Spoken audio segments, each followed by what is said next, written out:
네, 여러분 반갑습니다. Pleased to meet you. Welcome to the Economy Session 1 of the PyeongChang Peace Forum 2021.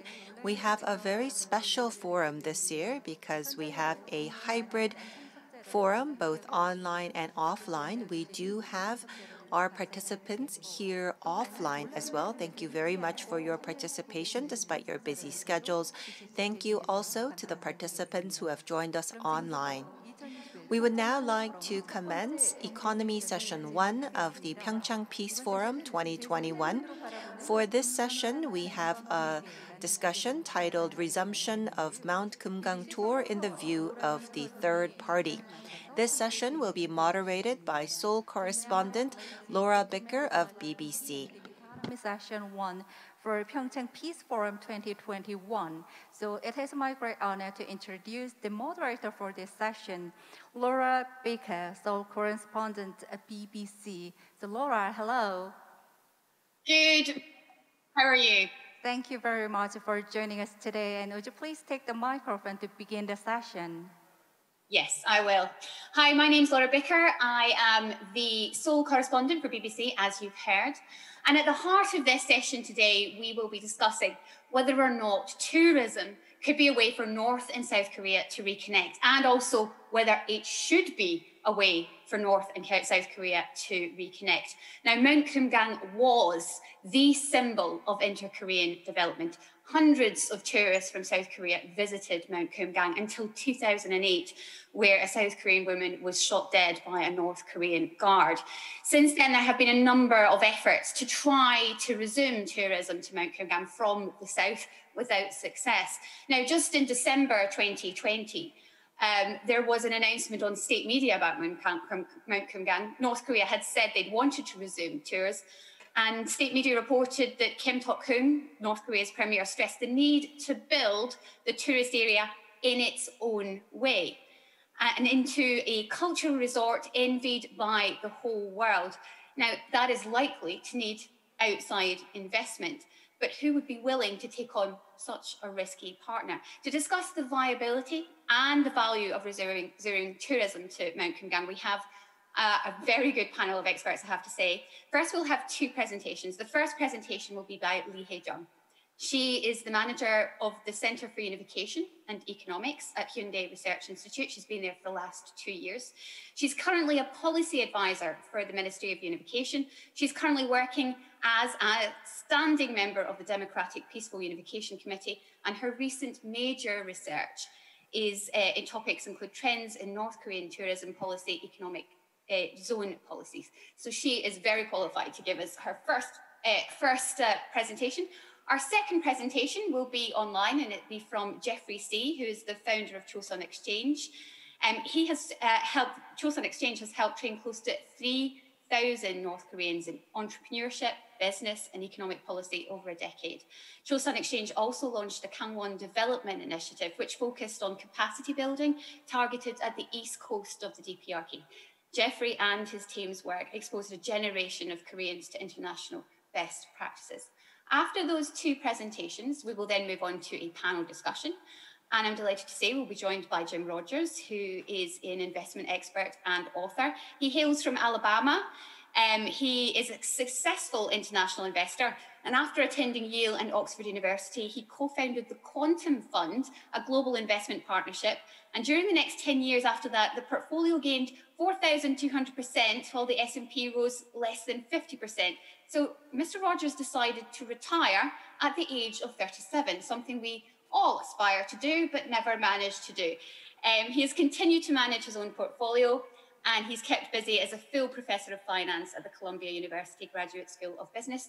And he's also sporting a rather nice bow tie for us all this morning. So we thank you for that. Also on the panel will be Nick Bonner, who's director of Koryo Tours. He's from the UK, but he's speaking to us from Rome today.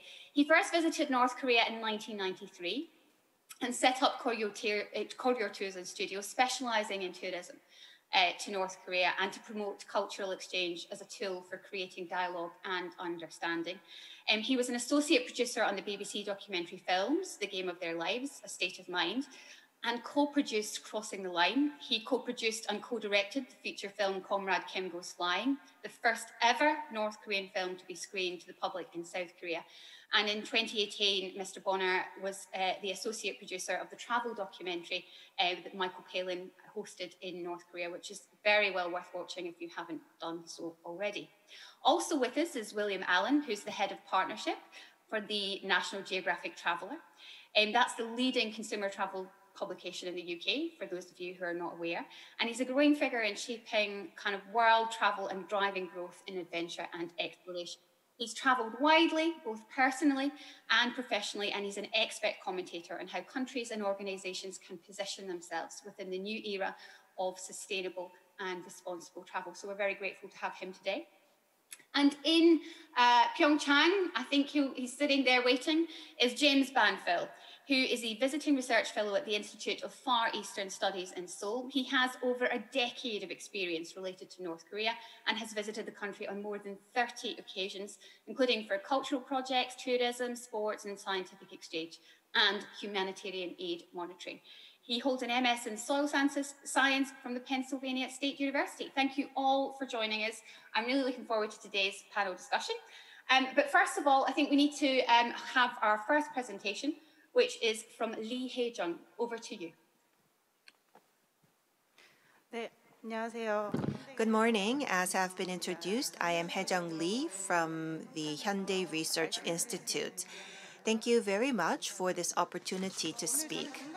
Today, I would like to take this opportunity to talk about the meaning and possibility of resuming Geumgangsan tour. For about 20 minutes, I will be presenting under this title. But rather than listening to my presentation, I think if you visit Mount Geumgang, you will know for sure why we need to resume these tours. So as opportunity allows, I hope that you will have an opportunity to visit the area yourself, which will give you a much more direct understanding of why we need to resume Geumgangsan tour. The title of this session is Resumption of Mount Geumgang Tour in the View of the Third Party, and so that's why I would like to share an episode with you. In 1998, when we first started the Geumgangsan tour, the then President Clinton had visited Korea for a summit. And when he watched the ship leaving for Geumgang Mountain, he mentioned to the Korean president that this is a fantastic idea. And for the North Korean policy, he mentioned that he will fully support the policies of President Kim Dae-jung. And so the Geumgangsan tour not only impacts the two Koreas, but it is a symbol of peace for all relevant countries. And I think this episode depicts what a symbol it is. Well, we see a new administration inaugurated in the US, and so we look forward to a new renewed chemistry between Korea and the US, and hopefully renewed chemistry for the Mount Geumgang tour. So let's talk about the meaning and possibility of resuming the tours. We will start with the meaning, some prerequisite tasks, and some implications. So this is the overview. Currently, one of the businesses that the Korean government is pursuing is the inter-Korean tours.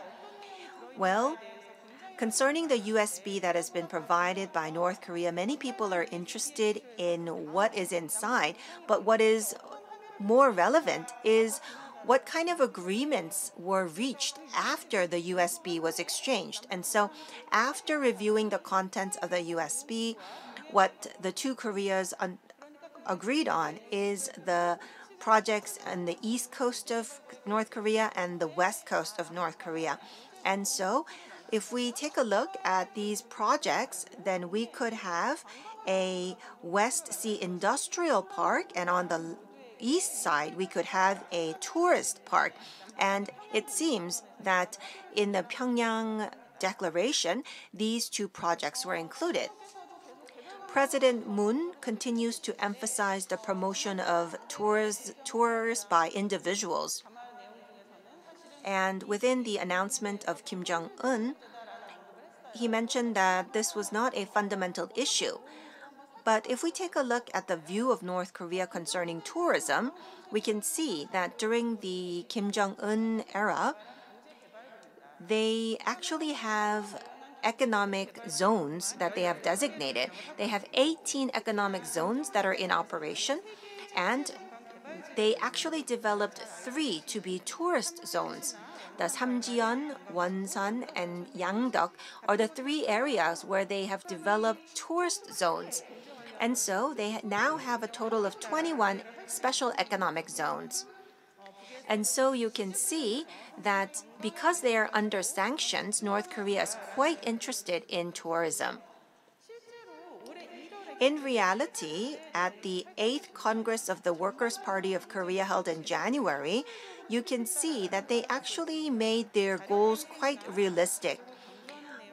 Of course, in the past, they have emphasized self-sufficiency, but the goals have been made quite realistic. But what we need to focus on are the goals related to overseas international trade.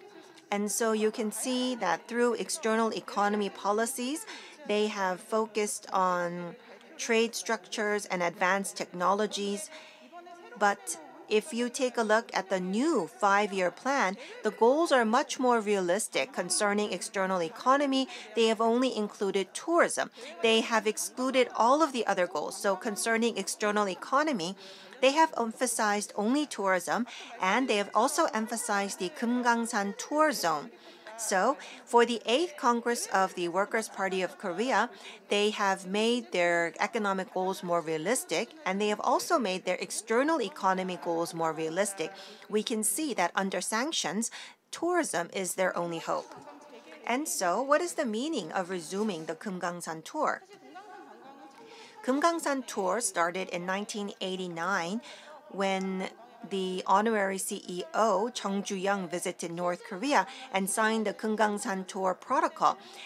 It took 10 years to actually start the tour. So the signing of the agreement was in 89, and the actual tour started in 99. So it took 10 years. And so resuming is also difficult, but we still believe that there is a possibility of resumption. As you're well aware, in 2007, the Daegeumgang tour also began, and the Kaesong tour was kicked off. So we saw a diversification of North Korean tours in 2007, but the tours have been stopped in 2008. We had a total of 1.95 million visitors visiting the Geumgangsan area, and so you can see the increase of tourism started when land lines were open. So we can see that not only are the tours available, but that actually led to the expansion of other projects. So when tours could actually travel to Geumgangsan on road, more people started to visit. Let's take a look at these figures. In 2018, the Tourism Office of North Korea has mentioned that there was about 20,000 people who visited. That grew to 30,000. So you can see that already in 2005, we had over 300,000 visitors per year. So that's quite a high number. So we had quite a high number of visitors visiting North Korea already in 2005. Geumgangsan tour is very symbolic. Concerning the lowering of tension on the Korean Peninsula, it made great contributions. It also made contributions to the Inter-Korean Summit that happened in 2000. So we actually see that there are many contributions made by the Geumgangsan tour. If we take a look at the situation then and the situation here now, it was just after the 97 economic crisis. So Korea was going through quite a bit of economic difficulties. And so as one of the examples of creating a virtuous cycle based on peace, we started the Geumgangsan tour, and it actually propelled the acceleration of economic recovery at that time. Currently, we are suffering from COVID-19, which impacted both Koreas economically. And so we can once again utilize the Geumgangsan tour to accelerate the economic recovery based on peace.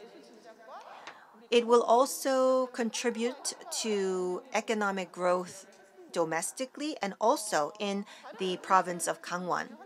Of course, all others are important, but at the same time, we need to emphasize that there are other laws being enacted in North Korea concerning economic zones, and North Korea has built their know-how in operating economic zones thanks to the Geumgangsan tour of the past and the Kaesong Industrial Park. So they have an accumulation of know-how. In Korea, we are looking to resume individual tours through possibly nonprofit companies or third countries. And this would hopefully lead to the growth of local economies. So if you are to go to North Korea on land, you have to go through Gangwon province. So we hope that it could lead to economic growth in the local communities on the way to North Korea. The government is talking about 3 different types of individual tours. First is the tour of the separated families. Next is the tours through third countries such as China. And third is the tour for non-Koreans traveling to both North Korea and South Korea at the same time. So it would be a tour that would allow non-Koreans to experience both Koreas. Individual tours are being pursued possibly because North Korea is under sanctions. And I believe that ultimately we need to go beyond individual tours. Rather, we need to have an inter-Korean tour for non-Koreans and also Koreans, and possibly even North Koreans who would be able to travel to South Korea along with tourist destinations in North Korea.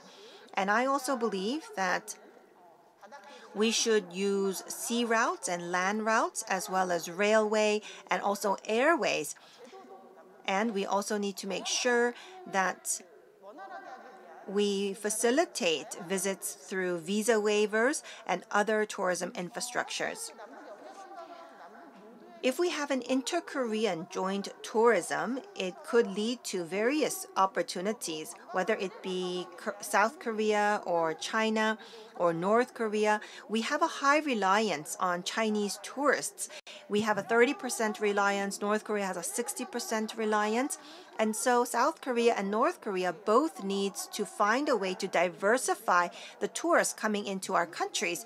And so an inter-Korea joint tour could be a way to diversify tourists. This would be a great opportunity for non-Koreans to come to Korea to visit and see a divided nation.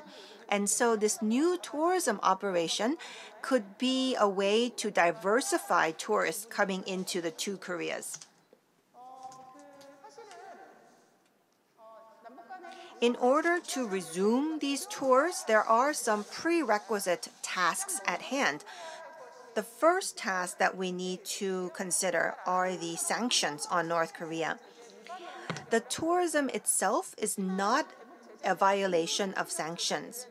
These sanctions on North Korea exempts humanitarian aid, and so it does leave room for inter-Korean cooperation, especially if the cooperation or exchanges are for humanitarian aid or needs.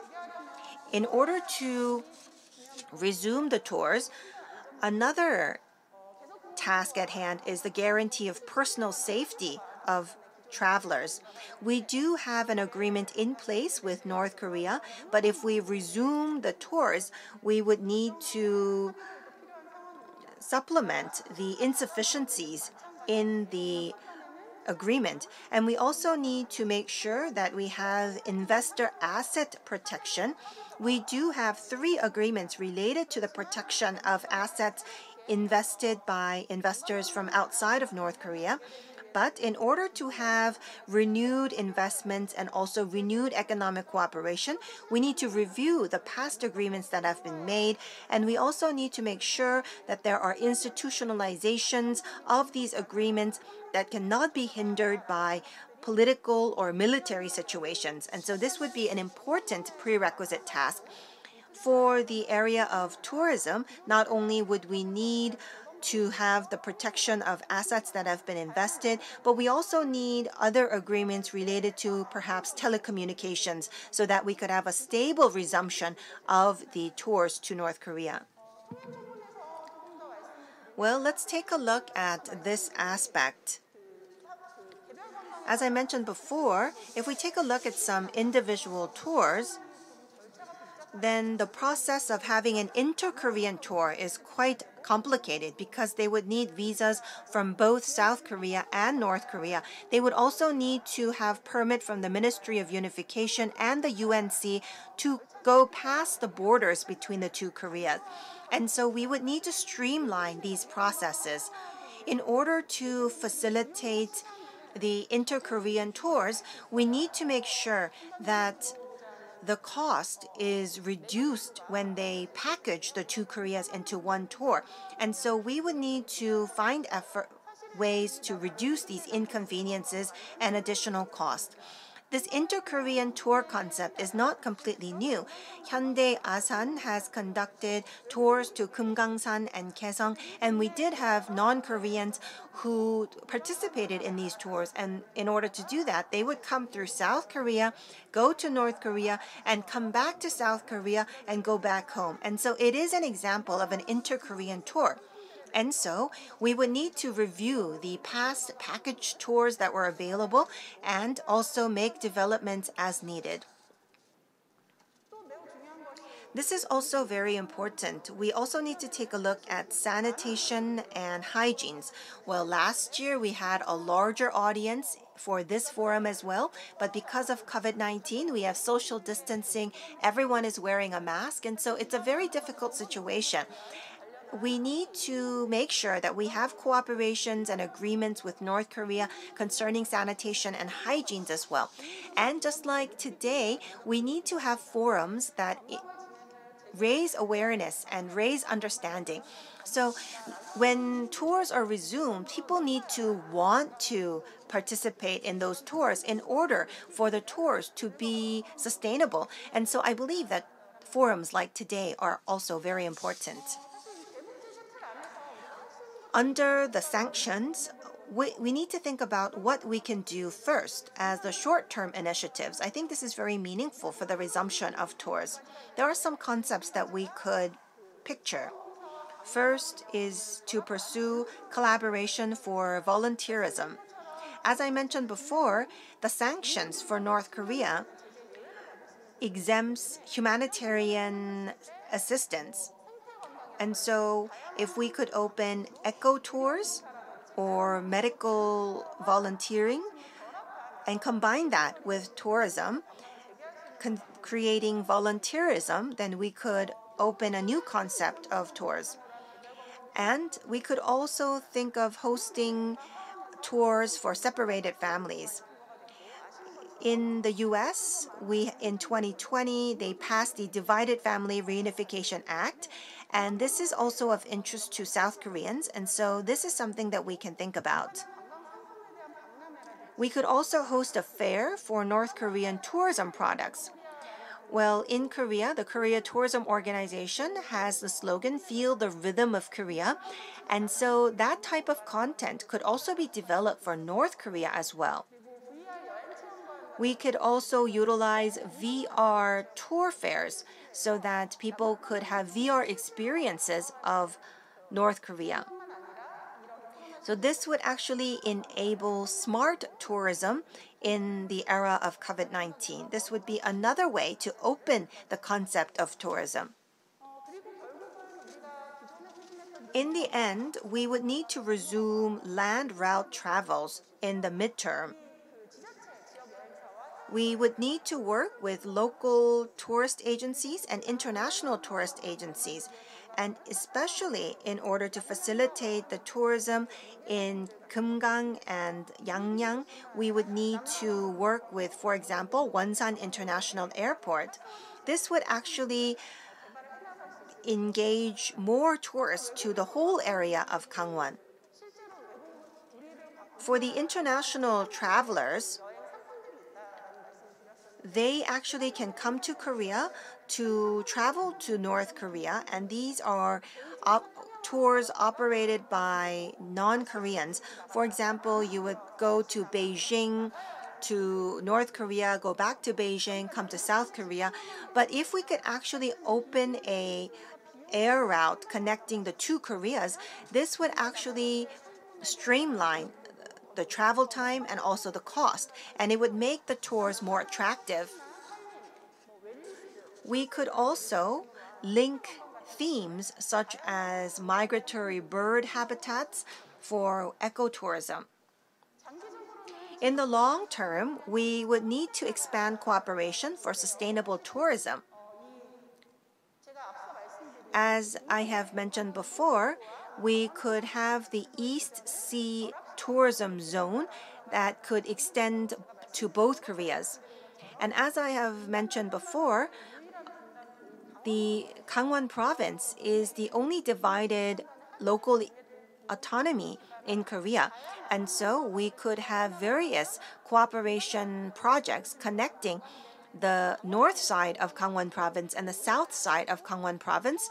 This would definitely boost the value of tourism in Gangwon, and it would also contribute to peace. And so we would need to expand cooperation for such sustainable tourism. This is all for my presentation. Thank you very much.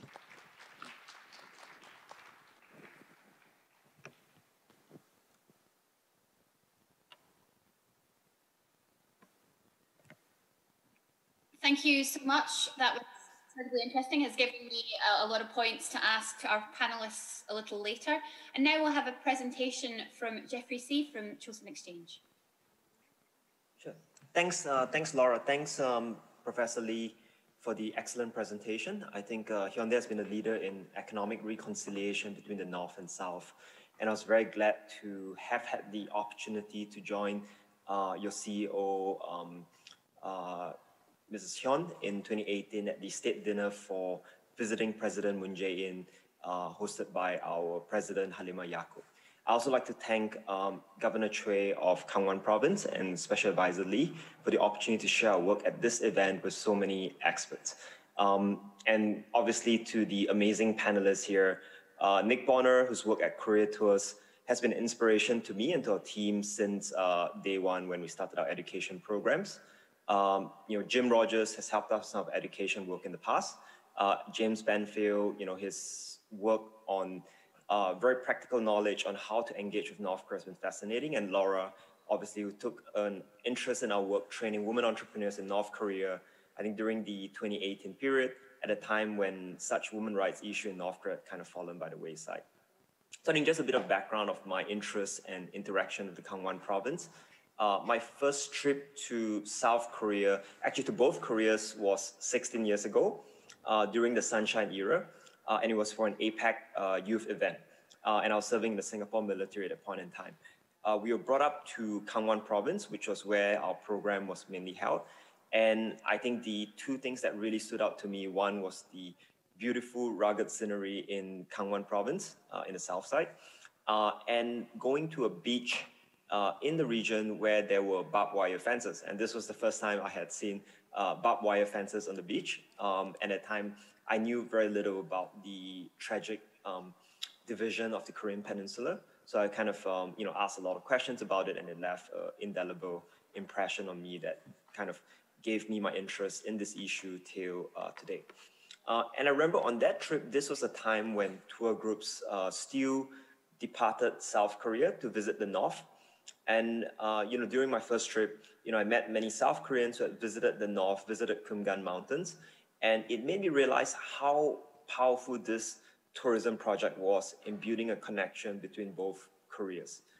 Having gone to North Korea more than a decade ago, I can attest to how powerful this connection is, because for many of the North Koreans we have met in our training programs in the country, they have only interacted with South Koreans at the Geumgan Mountain as one of the few opportunities for them to actually see their neighbors and to understand that they are still sitting on the same peninsula.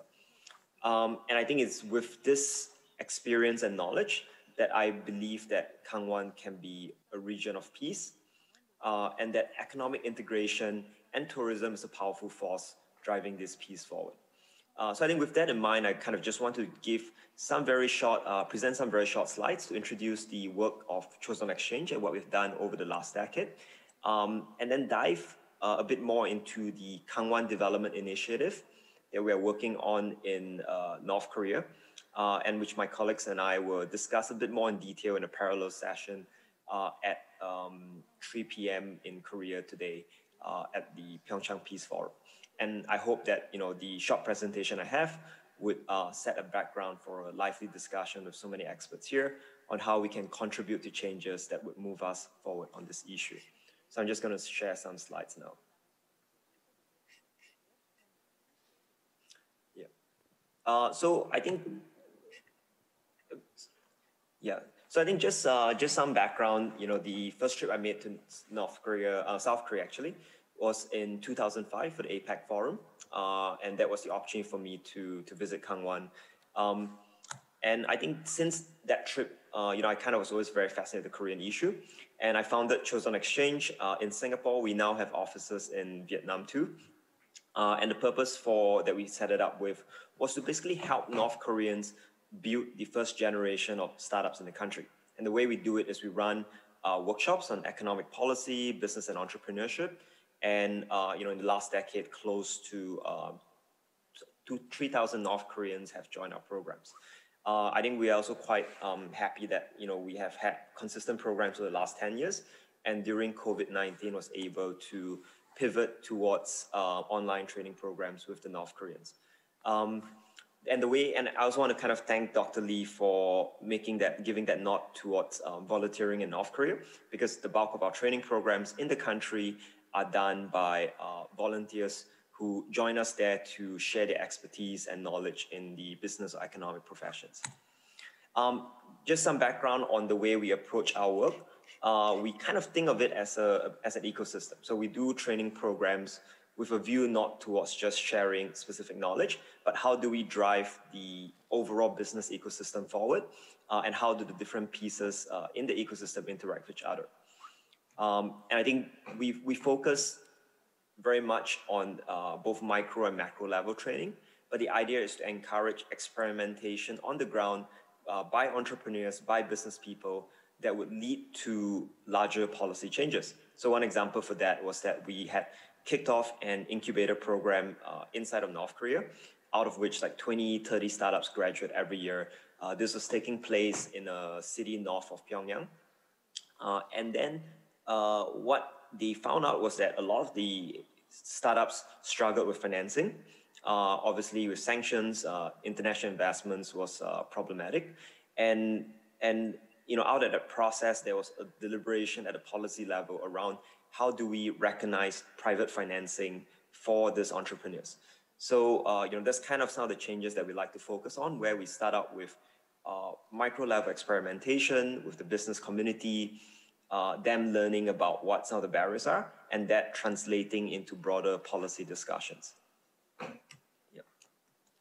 I think just want to kind of dive a bit more into our engagement with the Gangwon province in North Korea.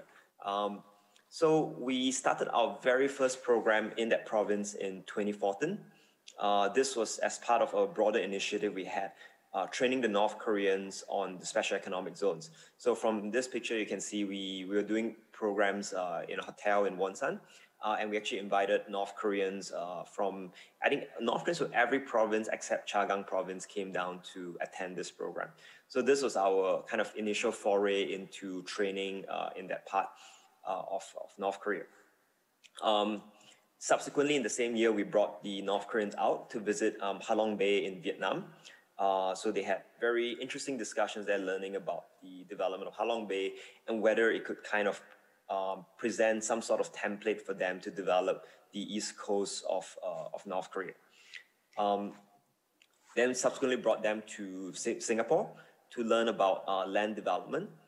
So they visited the Urban Redevelopment Authority in Singapore and kind of got a deeper understanding of how land pricing works.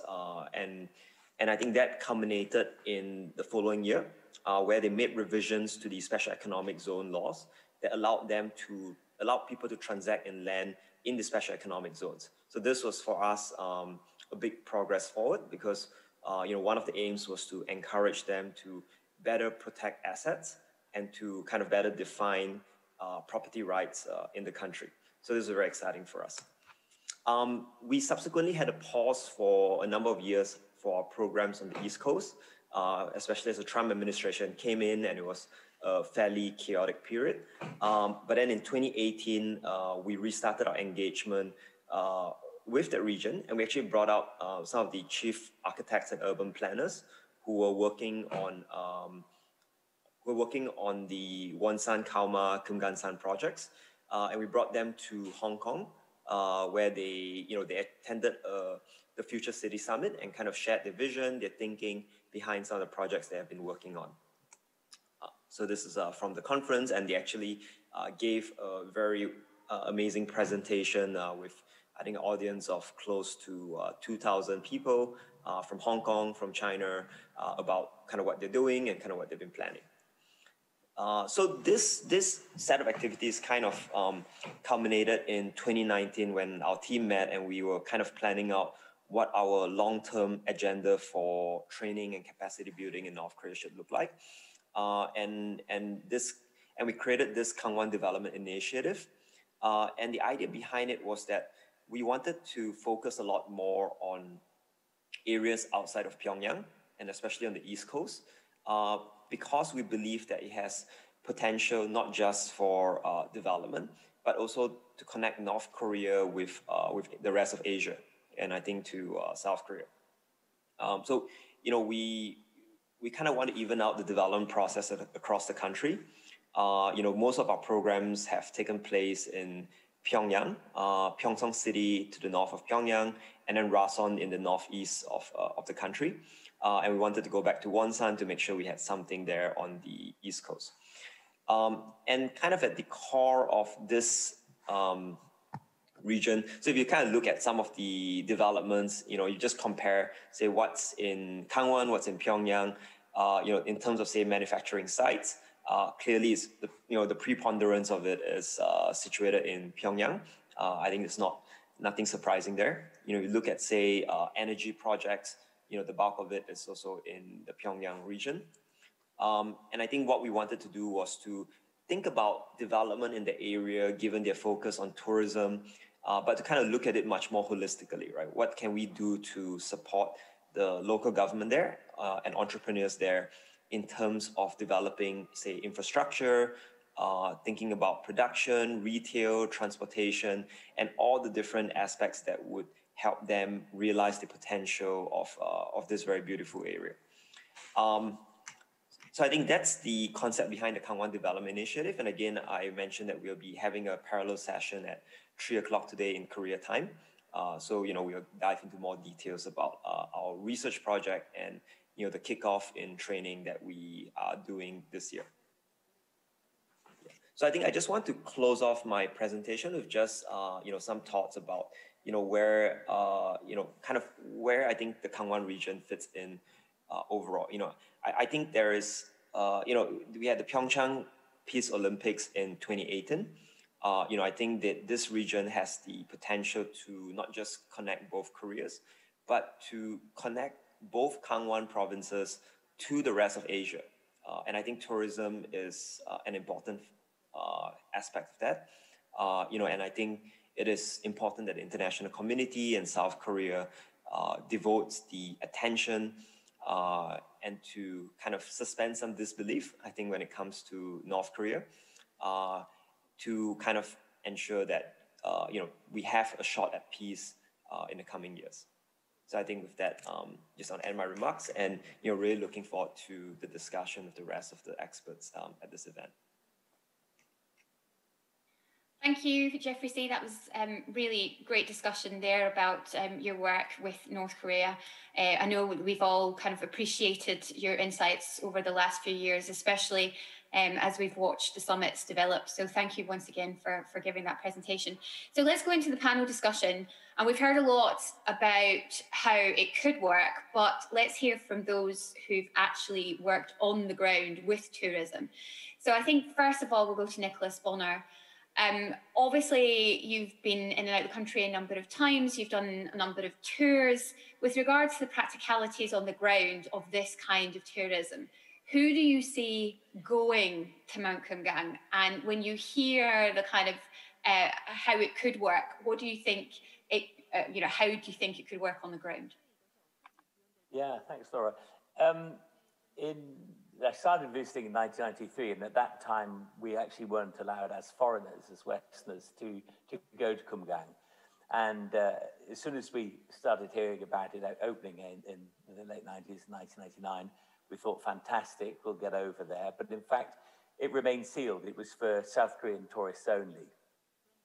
And what's an interesting sort of byproduct of it was that that tourism started, and then eventually it spread out to tours, as you know, that went on into Kaesong, and also a lot of South Koreans coming into Pyongyang. So the offshoot from what was sort of initially a project on the East Coast was absolutely enormous, and that had massive potential ramifications. And then, of course, it all collapsed. And we were allowed to visit, but I mean, there's so few Westerners visiting the country. There's under 5,000 tourists a year. When I say Westerners, I mean anyone other than mainland Chinese outside, foreigners from outside. Chinese numbers visiting the country have exceeded just year on year. I mean, 2 years ago, I think there must have been between 200 to 300,000 Chinese entering North Korea, but they go to very specific regions up in the north, up in Sinuiju, and also on the east, up in Rajin. And then the other sort of tourists, like the busman's holiday, they go to Pyongyang, do the DMZ, and go back home. It's for more of a, for want of a better word, a working class sort of holiday. Anyone with money from mainland China would probably prefer to go off to Thailand, the Maldives, or what have you. So you've got an interesting one. You've got really, it's not a lot of understanding from the world outside of Geumgang. There's an enormous interest, of course, from South Korea, and the mountains represent the bridge between the north and south. But the market is very limited. James Banfield, who is in PyeongChang, I know you've visited Mount Geumgang a number of times. What were the facilities like? And in terms of kind of what South Korean tourism in the area could be, what are your visions as to how this could work? So I visited Mount Geumgang about 5 or 6 times between 2013 and 2018. And the impression is really that it seems like a South Korean resort inside North Korea. It doesn't exactly feel like North Korea. And that was really the case for this mass tourism that happened in the 2000s. I think Dr. Lee's presentation mentioned individual travel, independent travel to North Korea, and I think that would take South Korean tourists potentially outside of Mount Geumgang. And I think a really important thing not to overlook here is that there's a need to prepare South Korean tourists to travel outside of the Mount Geumgang area. Again, it feels like a South Korean resort. It feels very controlled. It feels a bit like PyeongChang. If they're going out to places like Wonsan, if they're going out to Pyongyang, the preparation is very important. I believe that in the case of South Koreans, it's going to be an even harder task than for foreigners. At Koryo Tourist, Nick Bonner and his company spend about an hour with each tourist briefing them about these are the cultural differences, these are the societal things to look out for in North Korea, these are the rules and regulations. And I think perhaps counterintuitively, even though South Koreans share language and culture, that means you've got to be even more direct about the differences, even more basically in people's faces about what and what not to do. North Koreans tend to tell foreigners, please, we really hope, please, that you do this when you're in our country. In North Korea, that means don't do that when you're in our country. So I think there's a need to be direct. There's a need to kind of distill experience from people that have visited the country to know what these differences are, and to make sure that you're updating your travel advice. And that really means visiting the country often, visiting the country consistently, and having a really close relationship with North Korean partners. And that takes time to develop. So there's going to be a bit of trial and error there. And I think the South Korean side really needs to prepare for that.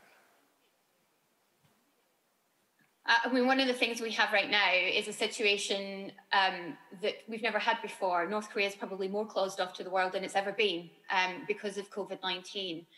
We're unsure when they'll open their borders. So it does seem almost extremely theoretical to start discussing investment in the likes of Mount Geumgang. But I'd like to ask Jim Rogers, with regards to investment in the country. You said back in 2019, despite the kind of failure of the Hanoi summit, that North Korea was still a good option. Is that still how you feel in the middle of this pandemic?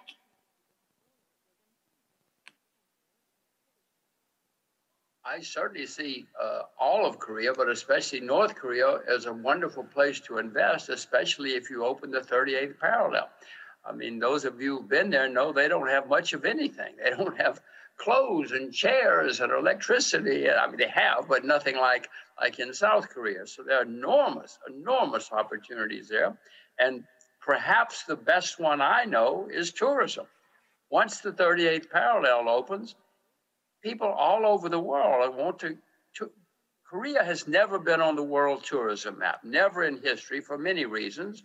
And so if they open it up, people from everywhere are going to want to come, and they will see, oh my gosh, look at the scenery, look at the beaches, look at the mountains, look at the food. Many people will love Korean food, K-pop, K-drama, they've got it all. And once they open up, it's going to be one of the great tourism spots for 10 or 20 years. Nick is going to be rich. So because they're going to open up, and all of the crazy people like me, I mean, I've been twice, but I want to go 20 times more to North Korea. So it's going to be wonderful. And the previous speaker spoke about the difficulty, of course. But I remember going to Cuba in the early days, and Russia and China. Yes, yes, yes. But you just tell people what it's like, as Nick has done, and they will be prepared. They will understand you cannot go and steal things off the wall. Just act like a normal, proper person, and everything will be okay. And it will be. And one other thing I should quickly say, Laura, and no one has mentioned the railroads yet. There are railroads on both sides. People are now beginning to work to open those railroads again. That too will be a great boon to both economies and to tourism. Put us on the train. Let us go up the East Coast again, up the West Coast again. I mean, one of the barriers to all of this is the political tension that still exists between North and South Korea. And in fact, North Korea has shown no sign of easing those political tensions in coming months. When it comes to those kind of tensions, William Allen, if I can come to you, if those tensions remain fraught, what's the likelihood that this kind of tourist project, you can put political intentions aside and continue to build something like Mount Geumgang tourism project? Absolutely. So we're seeing a kind of huge interest in tourism too from Asia or East Asia. Kind of in a number of countries around the world, studies have shown that tourism is always better in times of peace. Tourism represents 10% of the world's GDP, so it's a huge opportunity for countries. I think if tourism, if political tensions remain fraught between North and South Korea, you're hampering that kind of economic opportunity between the two countries. And whilst kind of the tensions currently contribute towards kind of a reason to go to the region, I think you're missing out on a huge amount of prosperity which could come if there is kind of peace in the region. Nick Bonner, apparently you're going to be rich. So according to Mr. Rogers, you could be rich. In terms of when if North Korea opens its borders, I don't know what you've heard, but my understanding is it could be another year to see borders open. Will tourism be a priority for North Korea, do you think? I think tourism will be a priority to the travel companies that are dealing with tourism. So much as there's one side will be the government, but I think the government will be looking for any ways to make money, and they have various methods, as we're all aware of that. Tourism will be one of those, but probably fairly low down. For the people employed in the tourist industry, and for example, one of the travel companies we work with, it's almost 1,000 people. They will be the absolute priority, but they will be looking towards China. And once again, because of those numbers of the Chinese tourists are not actually interested, as far as I am aware, of traveling to Geumgang. It's not on their itinerary.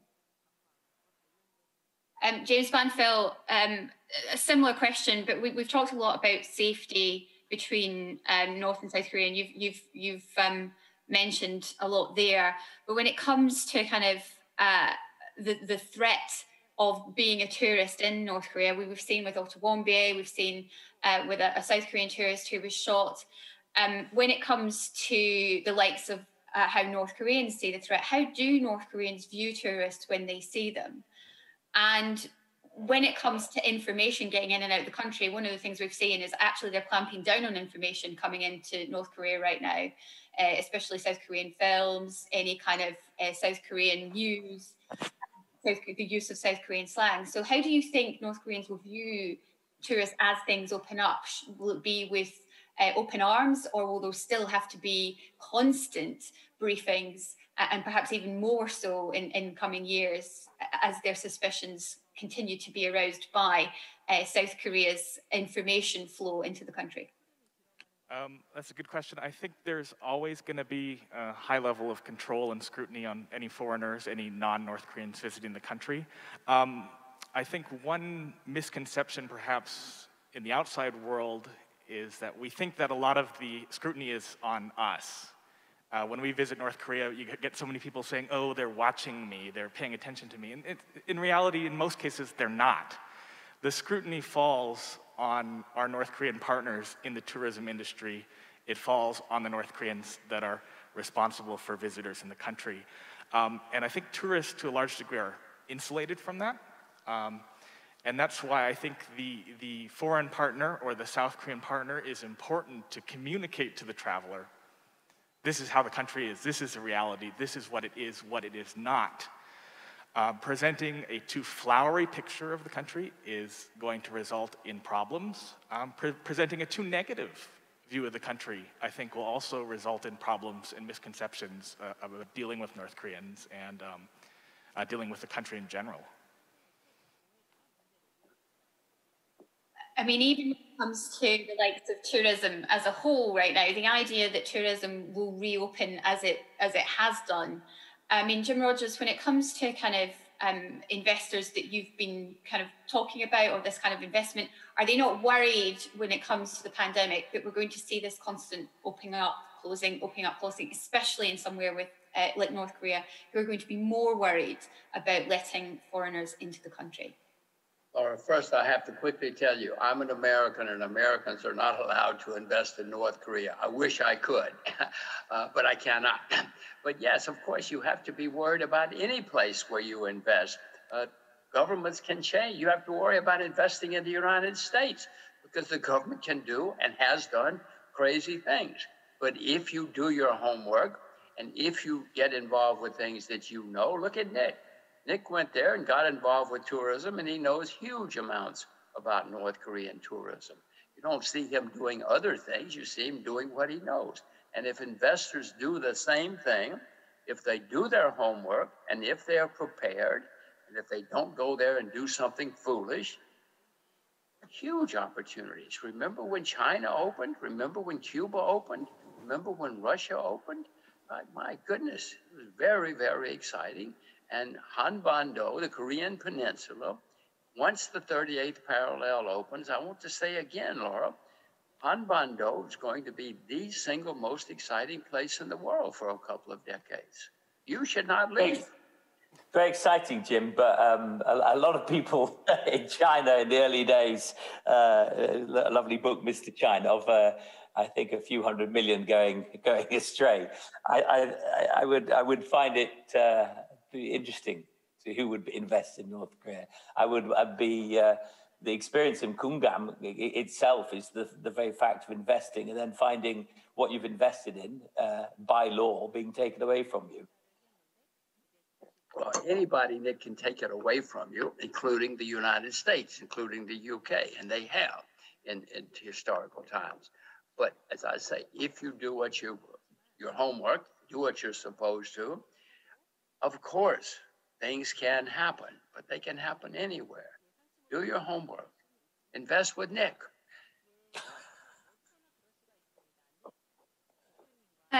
Nick, you're getting a lot of good kind of investment there. I mean, you did mention who will invest in Mount Geumgang. You know, it's over a long time you've watched this kind of project unfold, and it's kind of fits and starts. Do you have any kind of hope of someone investing in something like Mount Geumgang, knowing the industry the way that you do, Nick? I think it's very clear that what can happen if you it's a very simple case with Koreans. The Koreans are very happy for something to start, but we all know in the north what the reason they wanted to start is to bring money in, and the reason perhaps from other parts of the world is for engagement. So there has to be a sort of a playoff there, so that once both sides get what they want. Again, it goes back to what it led to. I mean, in Geumgang, the reason why I was so excited about it is what it led to was it's really an isolation. And if you look at the new resort, Kalma, this new tourism resort, the only way you can get into North Korea is by swimming, if you like, once you've left this resort. But the fact that by actually this project working, it led to greater things happening, then it's exciting, because then you've got South Korean businessmen coming into North Korea, then you've got engagement, and then you've got another partner for North Korea rather than China that it is now. So there is nothing going on at the moment, absolutely. So I would say it's dead in the water. But if something does start, and if it can spread, then that's very exciting. Then I'd invest. William Allen, I mean, as an overview, what do you believe North Korea's reasons for trying to engage in tourism are, apart from, obviously, there are going to be monetary reasons, but are there any other reasons for engaging in tourism, considering they don't seem to be welcoming any foreigners into the country? And when it comes to the rest of the world, there's going to be a lot of skepticism when it comes to any idea of visiting North Korea. Should they be helping North Korea with a go, and do you think they will? I think what we're experiencing in the world for a number of years now is increased separatism and extremism in the world, if you like, politically, socially, on these topics. And I think it's our job as people in tourism, as people in media, to kind of build understanding and kind of build connection between different countries, communities, and people. So whatever the reason for kind of North Koreans wanting to engage in tourism, ultimately it will bring people together and break down those barriers and kind of break down that separatism. And I think that can only be a positive thing. Actually, another thing which would like to touch upon is the importance of including North Koreans in building their own tourism in the region. You see a lot of in a lot of developing tourism nations around the world, such as the Stans, you see these initiatives where local people can set up small businesses which are easy to engage with, where they can have kind of make an impact in the area or an impact in the industry of in a topic they know, the region and the culture and the history of the place, and build a business out of that. And it doesn't necessarily have to be a business that is hugely expensive to set up a tourism business. Maybe they could become a guide or run a small guest house. And you find that can pull a huge amount of people, up economically and out of a certain level of poverty. So I think it's going to be immensely positive. Mr. Rogers, I'm curious as to how your kind of visit to North Korea went. What was the attraction for you to go? And what kind of interactions did you have when you went? Because, you know, as someone who's been to the country twice as a kind of tourist rather than as a guide, how did you find it? And what was the attraction to go in the first place? Oh, I first went in 2007. I actually went with Nick. And I went because I had the feeling that things were starting to change. And that if so, it would be a very exciting place to invest and there would be opportunities. Whenever a place is a disaster and it changes, they're great, great opportunities because everything is cheap. The second time I went was 2013. I went to the north. I went to Rajun and in that area. Again, the same thing, looking to see what changes were taking place and therefore what opportunities there were. But as I say, there are enormous opportunities, but not for me because I'm a citizen of the land of the free, and we're not so free in the United States like we once were. So, but there are opportunities. Chosun knows these guys doing amazing things up there, and they too know the opportunities. Many people know you know, Mr. Kim, the leader of North Korea, said many times he wants to do for Korea what Deng Xiaoping did for China. Well, I wish he could do it. My problem is I'm an American. Americans are holding us back. But there are opportunities for people who are not Americans. Actually, if I can bring in at this point, is Jeffrey, see, listening to this, because obviously one of the things that I find interesting is that people look at your, you know, look at Chosun Exchange as a good example. But over the last 6 months, and especially after the 8th Party Congress in North Korea, we've seen an almost clamping down by the states, but by you know, North Korea on individual market traders, on individual businesses. So do you think it's feasible that when you just heard there about the idea that North Koreans themselves could start making money from tourism, or will all the money kind of go towards the state? Thanks, Laura. I think it's a very good point. You know, our work centers around supporting entrepreneurship, small and medium-sized business owners, and we are kind of looking at the Congress and trying to understand the impact on that community that we support, and we believe is important for the development of the economy and improving livelihoods for people in the country. I think there is a lot of analysis being done. I think one thing we always note with North Korea is that I think there's two key principles that generally guide our work. One is to see how things are being implemented on the ground in reality, because there's many, many interpretations of policy. A lot of them can be wrong. A lot of them is from an external perspective without understanding what the ground realities are. So I kind of, we're still waiting to understand if it really heralds negative impacts for that sector that we support. I would say the immediate impact that's been harsh on that community has really been the clampdown on trade with China. I think that has had quite severe consequences for smaller companies that are entirely reliant on that trade. So we are monitoring and we are having conversations on those topics with our partners so that they understand our concerns. And more importantly, they view our concerns as genuine and kind of meant to be helpful for the people that we support. I think the other piece that I think is often quite lacking in conversations is that we tend to talk about North Korea, but not talk to North Koreans. And I think it's crucial that you know, we have those channels to convey these concerns. We understand why they are doing certain things, and we have a dialogue around those things. So one example is, you know, with the appropriation of the Geumgansan assets. I think definitely it is something that doesn't speak very well to property rights and protections for investors. But at the same time, I think from the North Korean perspective, I think there is a shift from projects started under the Kim Jong-il era to what's being done in the Kim Jong-un era. I think one thing that I feel they've been quite, I feel to some extent resentful is this idea of giving exclusive monopoly rights to different organizations over different activities. And Geumgansan's example, where I think with the collapse of tourism in 2008, their view is that, you know, this property has been sitting derelict for more than a decade. We need to do something about it. And it kind of leads into a broader policy discussion around, you know, we no longer want to take this kind of policies we had in the past, which was to farm out exclusive rights to certain entities or organizations. And in some ways, I think that is, if done correctly, I think that is good. It is pro-competition.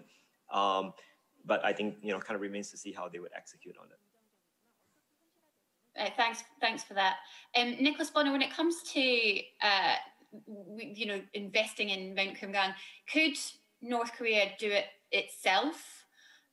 Considering we've seen at Wonsan-Kalma, the project has stalled, for instance, could North Korea go alone and perhaps renovate this decades-old facility? I think it's, again, what's interesting has happened in the last sort of 5 or 6 years is that there has been a form of internal tourism in North Korea.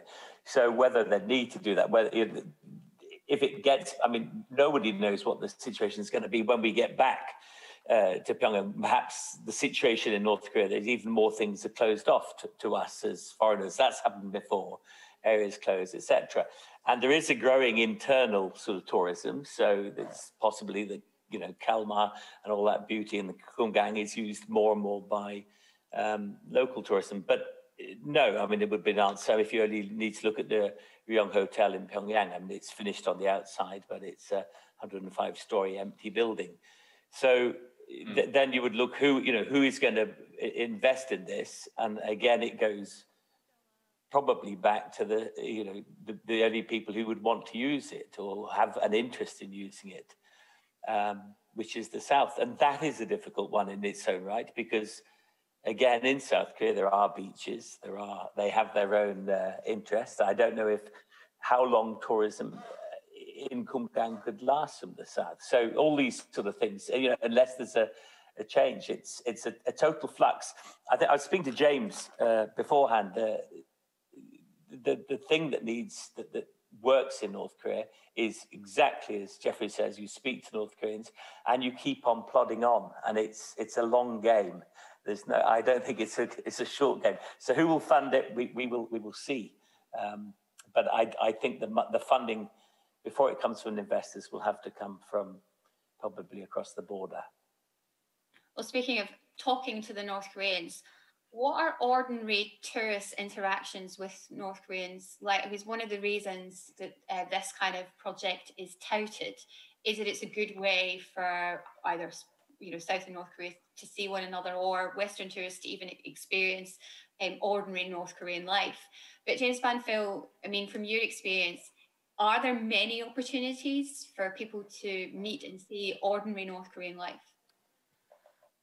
Laura, if I could go back a little bit to what Jeffrey was talking about and talking with North Koreans, I think one of our goals in tourism and any engagement with North Korea should be getting North Koreans talking about what we're doing.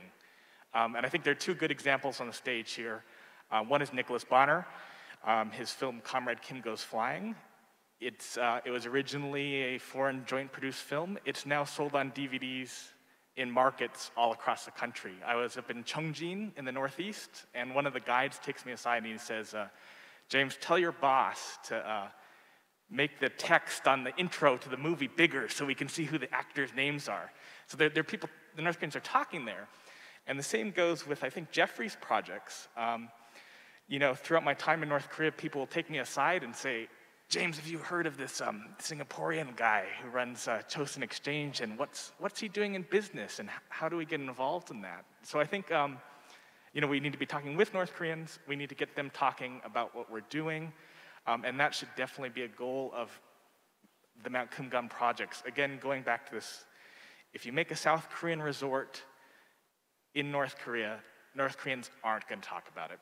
They'll talk about it politically. They'll talk about, our leader said this, we have this policy, we took it away from South Korea because of this reason. But if you get North Koreans going there for some reason, you get them seeing, it's going to be difficult, but even seeing indirectly that South Koreans are going, that foreigners are going, they're going to talk about it with their friends and family. So I think that should be one of the goals of tourism, is to get North Koreans talking about what we're doing.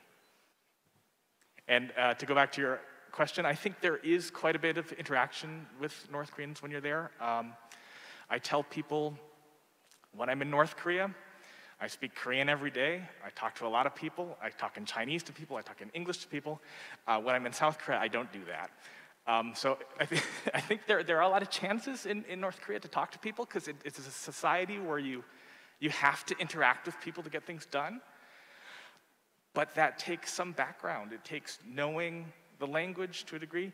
And for South Koreans, it's going to take knowing the differences between North and South Korea. You can't just call a waitress Yo-gyo because they're going to look at you and say, what are these people? They're rude. What are they doing? So there are differences that you've got to pay attention to. And I think one of the goals for especially Dr. Lee's projects is getting South Koreans prepared for that. William Allen, when it comes to obviously the highlight of any trip is kind of meeting locals. What kind of opportunities are there for who travels to interact with locals on both sides of the border, do you think, if this kind of project was to go ahead? I think it depends on, like we've spoken before, on the level of how it's working, how many North Koreans are involved in business, in tourism, how closely you meet the locals. I think if adventure tourism and tourism in a national park, you have more opportunities to connect with locals than you would if you were maybe engaging in a different kind of tourism, purely because the people who are likely to show you around, like with the Chosun Exchange, the work they're doing, they're training North Koreans in tourism, and by doing that, you give people a better chance to speak to locals about kind of their experiences, and that connection is really important. As I was saying before about kind of breaking down those kind of barriers between different nations and different people.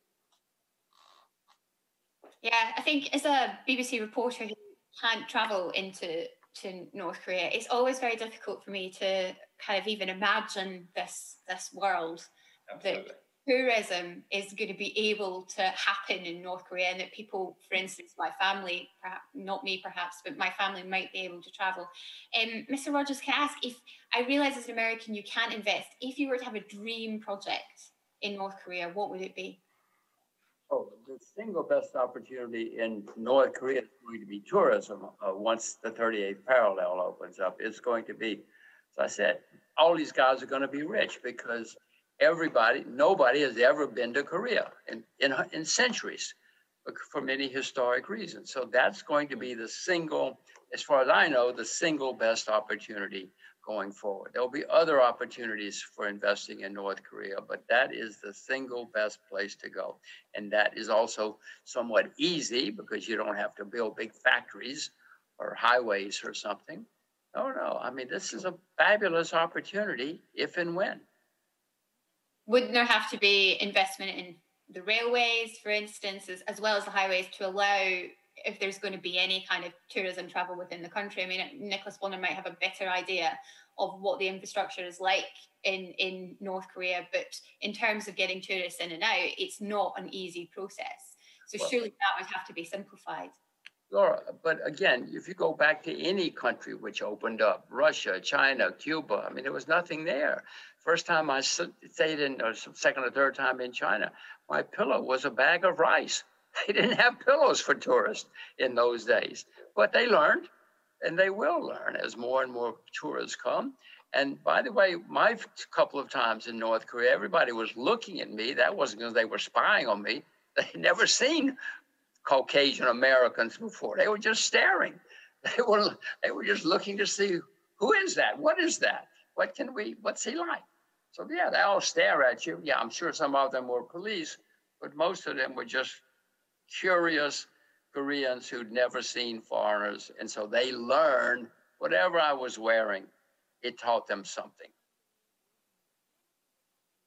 Nicholas, what is that your experience? Is it a lot of staring? Is there a lot of any kind of interactions that you remember during your times and tours between North Koreans and the tourists that you take in? Yeah, it's changed. It's changed massively. I think the biggest thing is probably Pyongyang. When I first started visiting, I mean, I've been most months since '93, and tourists would back off from you, but now they'll approach you. And now that English is the language, the first language there, more than Chinese. Chinese is learned later on at university. It is put in use, and people will approach you. But as soon as you move to the hinterland, you're really, you're breaking a new trail. We opened up the East Coast. In fact, when James was there, we started traveling much more. And of course, you're going to areas where people, I mean, they're Korean. They're relatively sensitive about not staring at you as it used to be in China so much, but they will certainly take a good look when you walk past.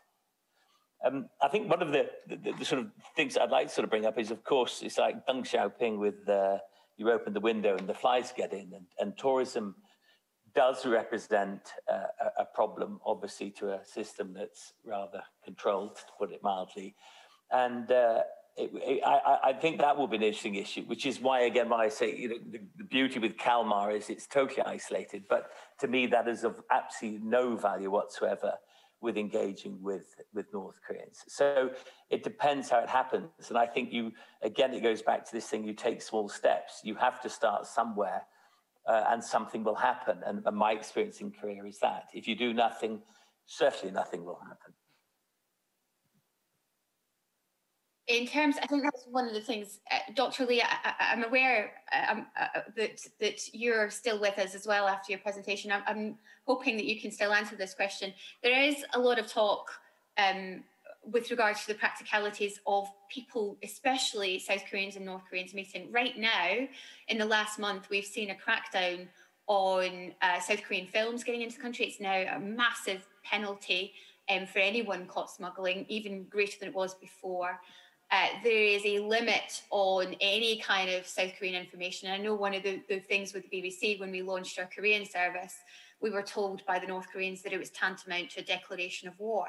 There does seem to be an effort by North Korea to make sure that they limit the information. So in terms of that, that's one thing I was wondering about your presentation. In terms of that, how do you plan to kind of go around ensuring that this is something the North Koreans will ever be comfortable with? Because one of the key issues, really, and one of the threats to the North Korean regime is information, and especially in the Korean language. Is that something you've looked at in your time and in your post?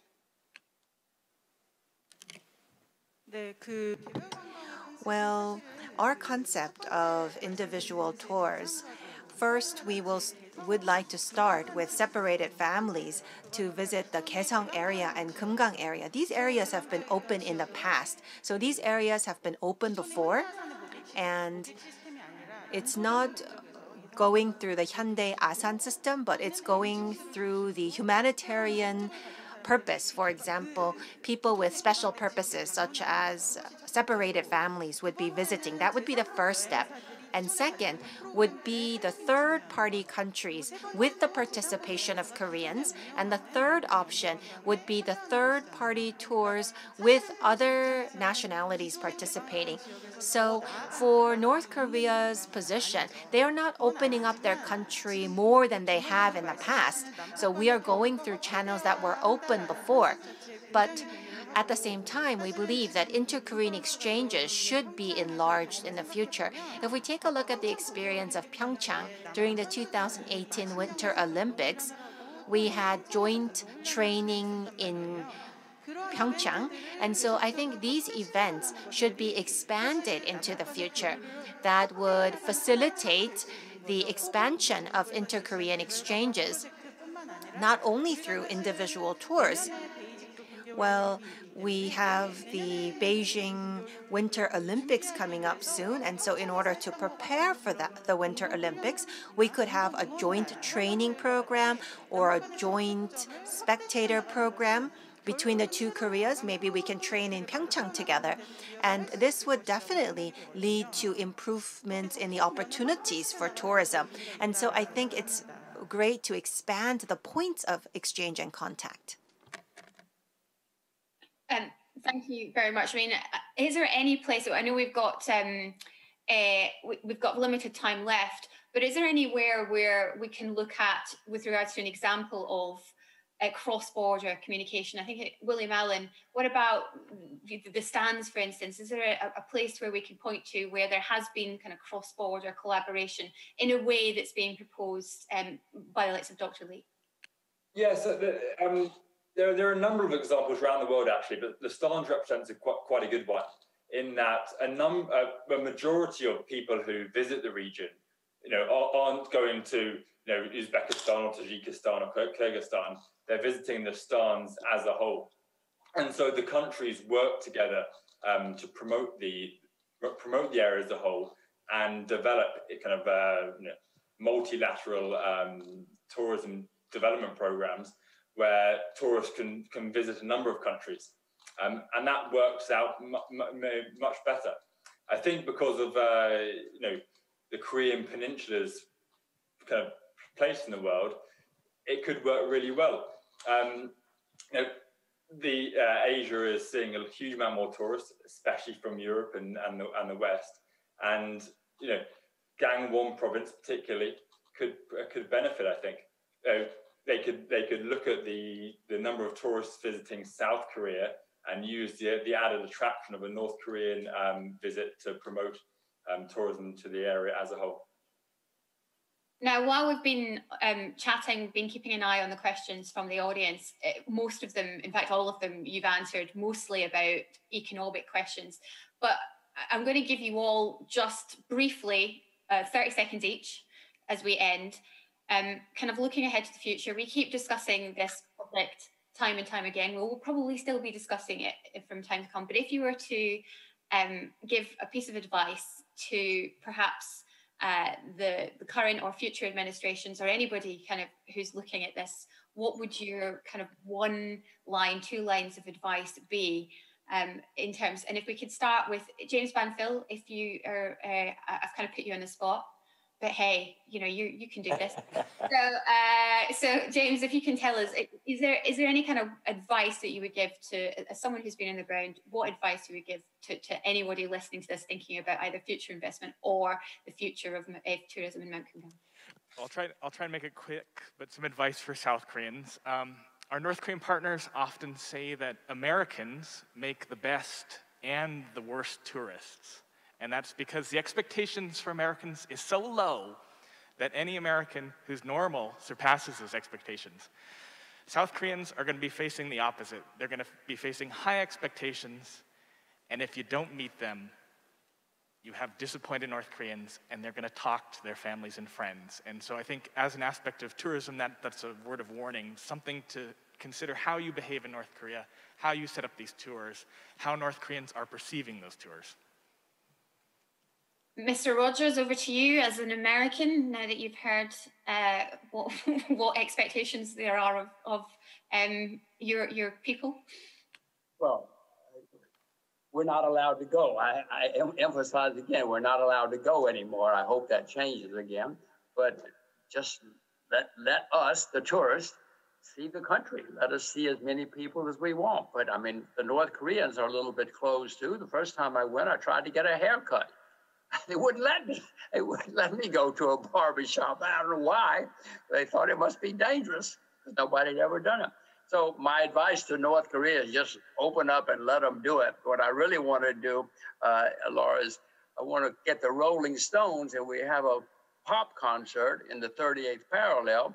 We'll get Blackpink, we'll get BTS, we'll get groups from North Korea. We'll have a 2 or 3 day free concert. I'll call the Rolling Stones if you get permission. And we'll just have a concert, and then we'll leave the border open. And the whole world will change dramatically. Well, I hope one day there I'm bopping away to Blackpink at the border.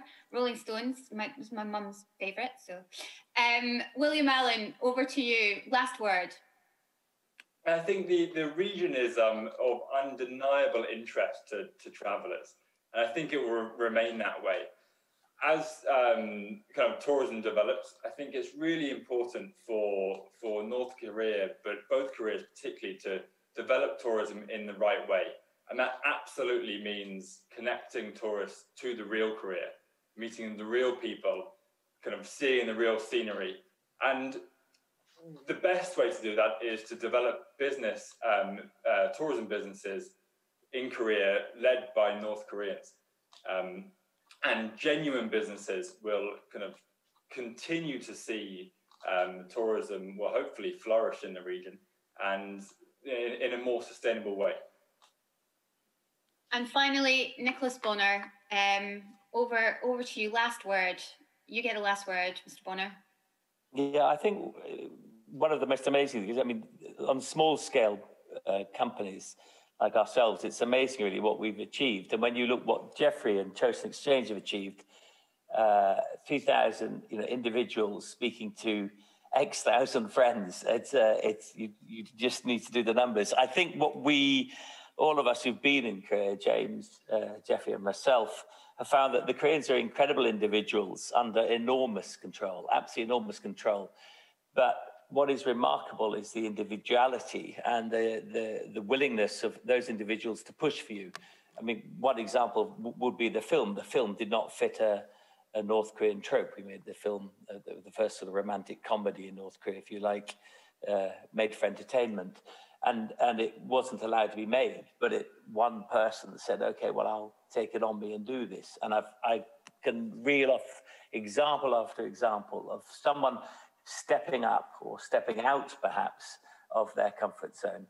So, yeah, long term, and prepare for mistakes, and we might get there. Might get there. I think one of the messages I think we've heard from everybody is this is going to be a kind of long-term discussion. We're going to be discussing this many times, many years to come. I think I want to thank all of the panelists. I know we've gone over time, especially those who've kind of come from different countries. They're in different time zones, and it may well be very, very late in Rome and in the UK. So thank you so much for joining us. Thank you very much to our two speakers. Amazing presentations that I think give us a lot to think about. In terms of my experience, I've been in Korea for 3 years now, and I'm an avid hiker, and I climb in Geumgangsan a lot. And each time I gaze over that border, that bridge to North Korea, knowing that it's shut off to me. So it would be incredible one day, I think, to even think that it would be a possibility to walk between the two Koreas. But right now, obviously, that's not the situation. And I know there will be discussions later in the afternoon at the PyeongChang Peace Forum. So once again, I want to thank everybody who's joined us today, and thank the audience for the questions and the panelists for their amazing answers. So with that, 감사합니다. Thank you. Gosh.